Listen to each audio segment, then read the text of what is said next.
All right, welcome back. Thanks, Brenda Lee and John, for putting some gratitudes in there. I think that's great. Yes, opportunities for freedom to pursue them and friends, work environment. Yeah, thanks for doing that.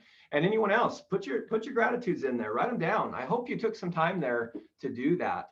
I'm grateful for the opportunity to present today and talk. It's been a couple of weeks since the last time I've done this, and it's a great opportunity. So, but the text did come out and it said Jeremy was speaking. So if you were here specifically to hear Jeremy, I won't be offended if you hop off unless your name's Rick Bentley. If you hop off, Rick, then I'm offended. But everybody else, if you came here for Jeremy, then that's okay. I understand. But I'm grateful today. And one thing I'm really grateful for, this morning I woke up. I have long runs. I'm training for an Ironman race coming up. And sometimes I have some really long runs. So I like to do them early because it's not hot. But normally in Utah around 5 o'clock in the morning, it's been cold. And so I'm grateful for the weather changing because it was sure nice to run in my shorts, a t-shirt, and nobody's on the trail at 5. So it was really good. So I'm grateful for that. And it actually leads me into my conversation, my thought that I wanted to share with you guys today, because we are now getting into a season and a time where our number one threat to our success is so evident. And I want to talk about that today. Our number one threat. What do you think that is for us in real estate? What's one of the threats that take us away from success? Let's put it up in the chat box. What is one of the threats?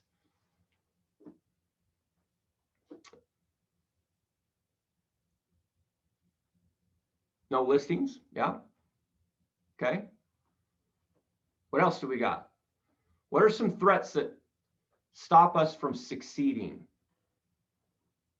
Just in life in general, succeeding in general doesn't necessarily always need to be real estate, but what is it? Negative attitudes, inconsistency, laziness. I love it. Anything else? Mindset.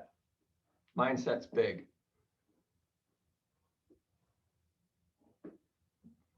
One more. I want at least one more. Media. Perfect. Okay. All of these will play outside influences. All of these will play a role into what we're going to talk about today. The one thing, the threat that we're going to talk about is distractions. And as you can see, everything in the chat box is this distractions. Yep, Rebecca, you got that. Distractions. This is what stops us from succeeding. And right now we're going into a time in the season getting warmer, nicer, people are starting to play, school's going to start getting out here in about a month, and we start getting this distraction that comes in. So for many years, I've been volunteering on the search and rescue team here in the Salt Lake area. And what that consists of is if anybody gets hurt, lost, stuck up in the mountains, then they call 911, then they call a team out to come and get them. And that's the search and rescue team. That's something that I've had the privilege to be part of for quite a while. And there was this one time where we were called to go for a climber that had fallen. And this climber, he fell quite a bit. He fell probably about 40, 50 feet down. And when we got to them, we tried to figure out what happened. He had the gear, he had the ropes, he had the safety devices, everything was in place for him to do that. And when you're climbing, you have one person who's climbing, you have one person who is what they call a belayer.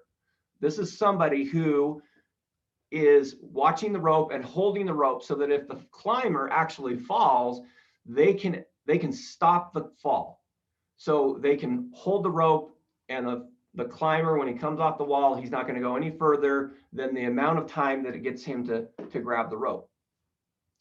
And it's relatively safe. If everyone is paying attention, it's a safe activity.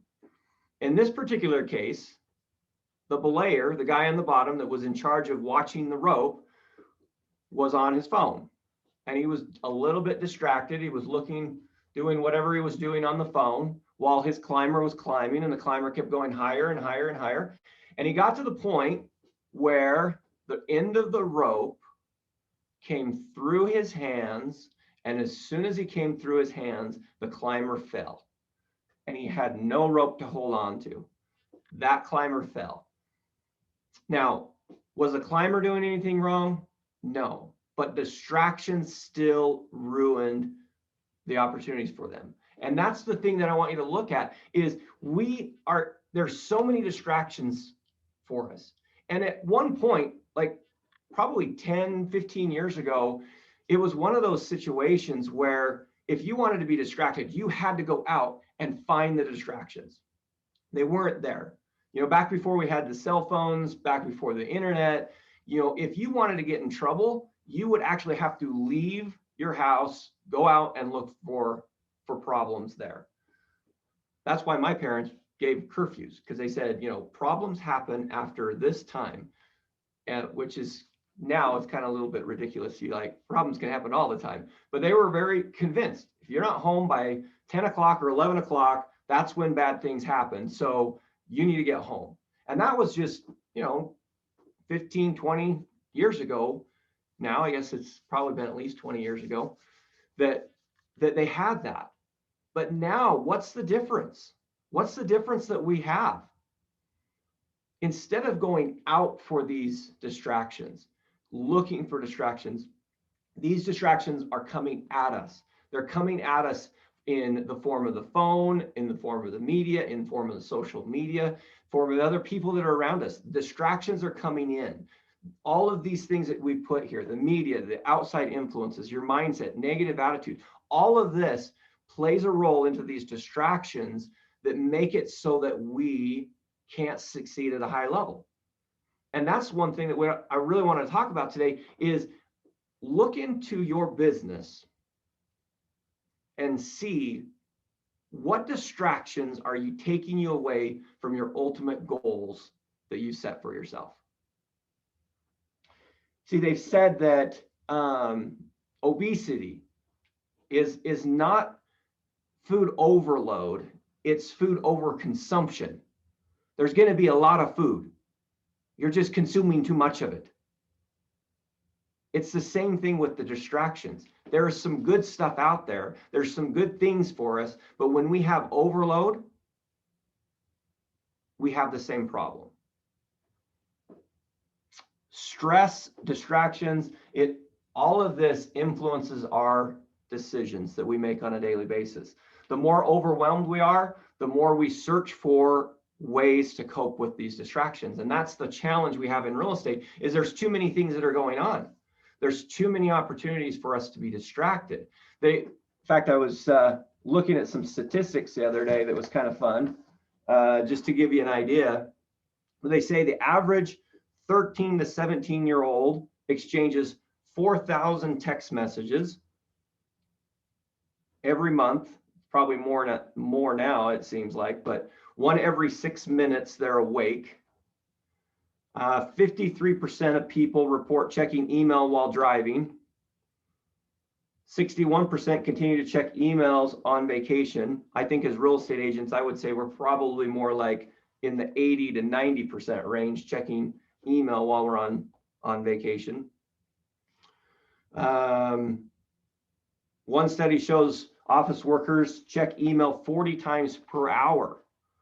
So think about this. In fact, I had a conversation with a coaching client earlier this week, and we were talking about some of the distractions, the new distractions that we're getting because of the working from home situation that we've had in the last year. We had a discussion because he was at home, and I asked him a simple question. I said, how many times do you open your refrigerator while you're working at home? And we tracked this for a little bit and found out that he's opening the refrigerator multiple times during the day. And I know I'm guilty of this. I know what's in the fridge. I just saw it 5 minutes ago, but I still open it just to see if there's something new in there. And I'm opening it. And when you're working from home, you have these distractions. So in this particular case for him, it was a huge distraction. It was something that was taking him off his prospecting literally every 20 minutes. He was going to do something. He either had to go use the bathroom, and then he had to go to the fridge, or he had to do something in the home. And we have to be conscious of this. We do this in the office sometime too. It's the water cooler talk. I'm about ready to prospect. Amazingly, every time I'm about ready to prospect, I have to use the bathroom, period. It's just, that's the way it is. We look for these ways to get ourselves distracted because in the distraction, we feel some comfort. And that's one of the challenges that we're having. So the question and the thing that I want to talk about today is, how do we get away from these distractions? How do we really focus on the things that are at hand? So I have this acronym of focus. We're going to talk about focusing our minds for a second here. Are we going to ever be 100% distraction free? Do you think we can ever be 100% distraction free?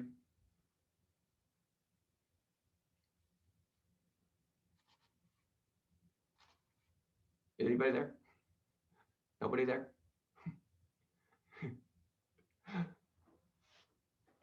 I can wait all day. I don't have any control of the meeting. So go ahead. Can you control it? No. Aaron says no. Marissa, no, you cannot control all the distractions. But here's the thing. Sometimes we need the distractions, but other times we need to make sure that we're focused. And the thing that's interesting about focusing specifically in real estate is the amount of focus necessary to succeed at a high level is actually less than we think. We have so many agents that are working 8, 9, 10 hours a day that could get the same amount of work done in 3 or 4 hours a day. We have to look at that. Aaron, he was distracted. Everybody's distracted. That's great. I love it. So here's the thing, focus. I want to give you an acronym that I use for focus. It's follow one course until success. So focus, follow one course until success.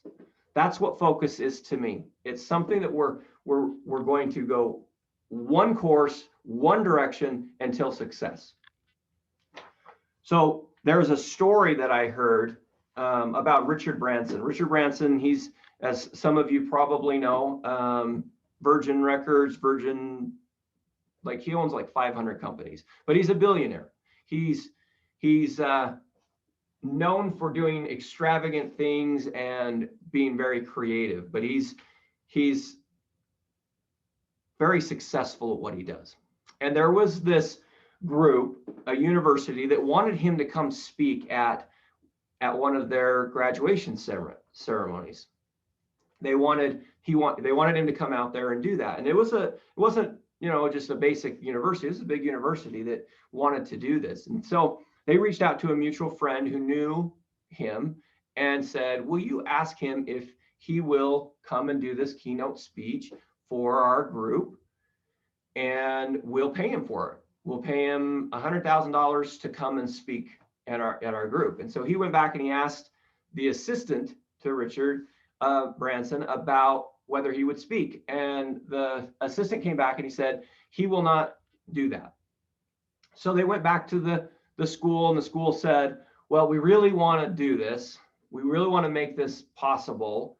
And we've kind of told everybody already that we've got him. So what if we did this? What if we paid him $250,000 for 60 minutes? And then we have a plane ready for him so that at the 60 minutes, he can walk off the stage, get on the plane, and he can be wherever he wants. It's just 60 minutes. Will you just have him speak for 60 minutes and we'll pay him $250,000? He went back, asked the assistant, and the assistant said, Richard Branson will not be able to do that. Sorry.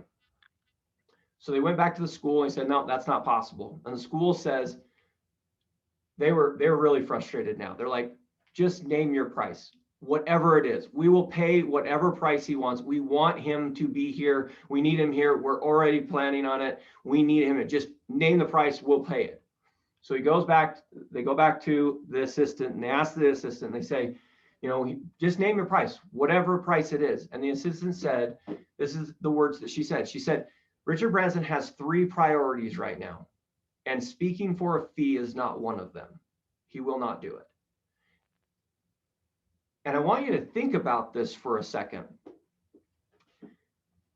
Okay, this guy's worth billions of dollars. I mean, for $250,000 and $100,000, I'd probably fly out and go speak to them. I mean, I would. How many of us would do that? And that's the very reason that we're not where he is, because we don't allow ourselves to focus on things long enough to see it to success. We spend lots of time focusing on our goals and getting them set. And then within a week or 2 weeks, we're already getting distractions that take us off course. So we have to be able to deal with this. There's a couple ways that I want you to deal with this, but I want to teach you something real quick. And this is going to take a little bit of participation, but here's the problem. Because we're on Zoom and I can't see anybody except for Rick, because he's the only one that will show his face. The only way you can get a benefit from this, is if you try this. If you just hear it, then it's not going to benefit from you. So I'm going to tell you what to do. I want you to try it. And then I want you to put your experience in the chat box real quick, at least 1 or 2 of you to do that. So what I want you to do is I want you to count from 1 to 10, just as fast as you can. Just go 1, 2, 3, all the way to 10. So ready, go. Okay, Rick, did you do it? Perfect. Okay. Now what I want you to do is I want you to do the alphabet from A to J as fast as you can, just all the letters, A, B, C to J, and then stop. Okay, go.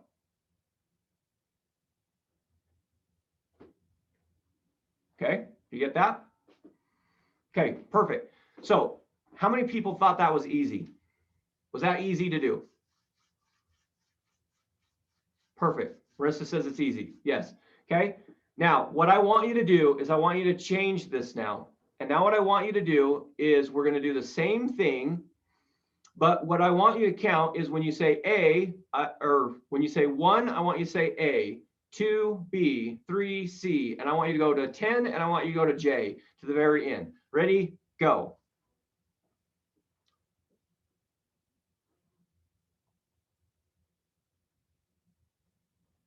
Okay, what was your experience with that?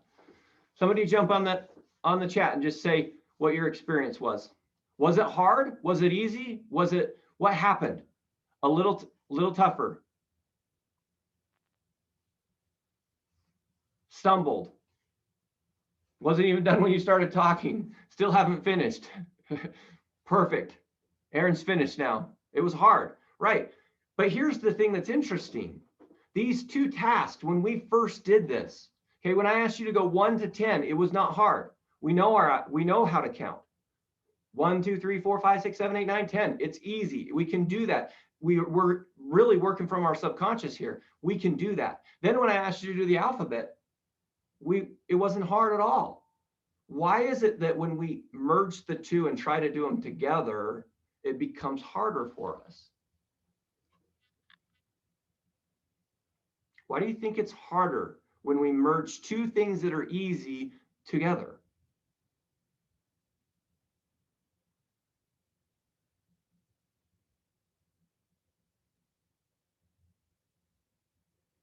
There's got to be a reason.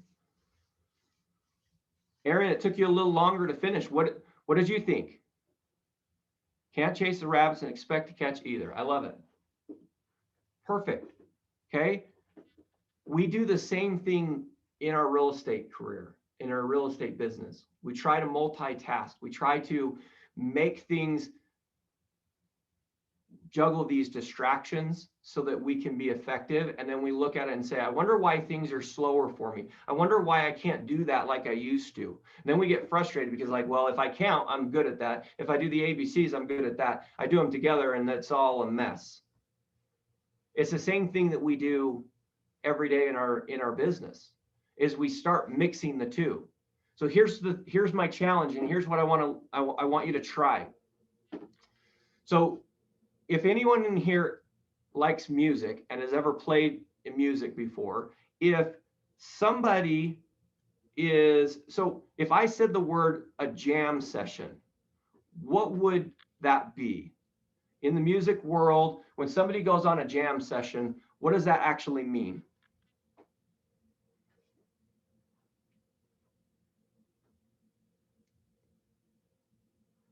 Just messing around, okay? Practicing, okay, I like that. Bands together, drink, friends, yeah, jam session, free for all, okay? So what a jam session is a session where the musician is just really focused on playing the instrument. They're playing all kinds of stuff. They're not necessarily playing a specific song. You know, you hear this in concerts all the time where all of a sudden the guitarist will just start going to his own thing, and he will just going with the way, right, Dominic, you're spot on, going with the flow. They're just going with the music at that time. So what I've found is a really easy thing for real estate agents and for us to do in our business and in our life is that we create these jam sessions. And these jam sessions don't have to be really long, okay? The very longest that I want you to have your jam session is a 90-minute jam session. And what it is where you're just going with the flow of the one thing you're focusing on, okay? So we're talking about eliminating the distractions and having focused through the day. So if 90 minutes is not possible, let's start with 30 minutes. And I want you to schedule today a 30-minute jam session, which means you don't have distractions. So do you have to eliminate the phone? Put the phone away. If you have to turn off the computer or the dings from the emails, you put it away and you focus on one task for those 30 minutes or for those 1 hour or for the 90 minutes. But don't do it for longer than 90 minutes. You can have multiple jam sessions in a day to accomplish that, because I think if you really honestly try this out, you're going to find that this is a huge game changer for your business. Because what happens is you're going to get in this and you're going to really have focus and things won't get distracted and you'll get more things done. Think about it when you're planning a vacation. And we've talked about this a lot. We've heard it so many times. I got a vacation this weekend and we get more stuff done from Monday through Thursday than we would the whole prior month, because we're so focused on, I got to get this done. I'm really focused to get it done. It's the same thing we do in our business. We just have to create these sessions. We have to create these opportunities. So if you really take it seriously and you say, look, I want to have a jam session. Today I could do 30 minutes. What is my one task for the 30 minutes? I'm going to jump on the phone and I'm going to set my one appointment. Okay, what are the distractions that could get in the way of me getting on the phone and setting this appointment? Okay, it could be other agents coming around and talk to me. Great, maybe I put up a sign that says, in the 30-minute jam session, please don't talk to me, please don't knock on my door, please don't bug me. Maybe that's what we do, okay? Maybe I'm prospecting from my office phone and I have to put my cell phone in a bag in another room for 30 minutes so that I don't get distracted. Because how many times have we got a text message, we pull up the text message and you're like, oh, now I have a new task to do because now there's a fire. I can't tell you how many times agents have called me with problems and I didn't pick it up right away because I was doing something else. And then an hour later, when I finally get back to them, they're like, oh, we've solved the problem. Don't worry about it. It's not a big deal. But yet at the moment they were freaking out.